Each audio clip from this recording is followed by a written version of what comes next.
Bună ziua, dragilor! Am învățat deja în lecțiile anterioare despre structura funcțională a unui sistem de calcul, despre componentele hardware și caracteristicile acestora. În acest video tutorial vom descoperi cum anume putem vizualiza ce componente hardware are calculatorul nostru personal sau cel de la școală și care sunt caracteristicile acestor componente. În acest fel, putem să-l comparăm cu alte configurații de calculatoare sau să ne dăm seama dacă este necesar un upgrade. Upgrade-ul presupune schimbarea anumitor componente hardware cu variante mai performante ale acestora. Varianta cea mai simplă de a identifica caracteristicile componentelor hardware este folosind informațiile oferite de sistemul de operare. Putem face acest lucru dând click dreapta pe pictograma acest PC de pe desktop și selectând opțiunea Proprietăți. Cu această variantă putem să obținem niște informații de bază despre caracteristicile componentelor hardware. O să vedem imediat care sunt acestea. Putem să vedem tipul procesorului, vedem că este de tip Intel Core i7, generația 4 și are o frecvență de 2,2 GHz. De asemenea, putem observa cantitatea de memorie RAM instalată, 8 GB, dar nu putem să vedem caracteristici cum ar fi frecvența memoriei RAM sau dacă avem un singur modul de memorie RAM sau două. Ce mai putem să identificăm de aici? Ediția de sistem de operare, vedem că avem instalat un Windows 10 Professional, versiunea 22H2. Nu găsim informații despre capacitatea de stocare în această fereastră. Închidem și pentru a vedea spațiul de stocare sau hard discurile calculatorului, dăm dublu click pe pictograma acest PC. De aici putem să identificăm faptul că avem 3 unități de disc, dar nu putem să ne dăm seama dacă cele 3 unități de disc sunt partiții ale unui singur hard disk, da? Sau sunt 3 hard discuri diferite. De asemenea, nu putem să ne dăm seama de aici dacă avem de-a face cu hard discuri magnetice sau cu SSD-uri. În schimb, putem să vedem capacitatea de stocare a fiecărei unități de disc și putem să vedem că aceasta depășește 1 terabyte.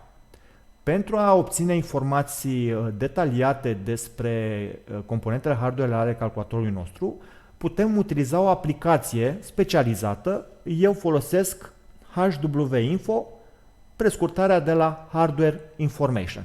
Este o aplicație destul de complexă. Uitați, la memoria RAM putem să vedem că avem într-adevăr, da, 8 GB de memorie RAM și că avem un singur modul de memorie RAM. Este de tip DDR3, da, și are o frecvență de 800 de MHz, tipul modulului fiind SO-DIMM. La fel și la procesor putem să obținem mai multe informații decât ce ne oferă sistemul de operare. Putem să afișăm informații despre placa de bază, despre placa video, despre drivere, placa de rețea și multe alte informații hardware, mult mai multe decât le obținem prin simpla afișare a proprietăților sistemului de operare. De asemenea, avem și un sumar, opțiunea de sumar, în care putem să vizualizăm de asemenea tipul procesorului, al plăcii de bază, tipurile de memorie și foarte multe informații detaliate despre sistemul nostru de operare.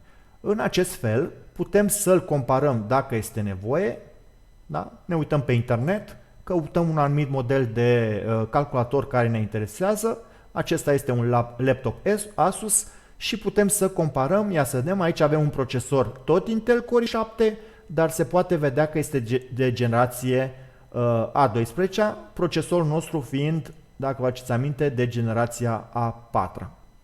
De asemenea, putem să comparăm memoria RAM. Noi aveam 8 GB de memorie RAM DDR3.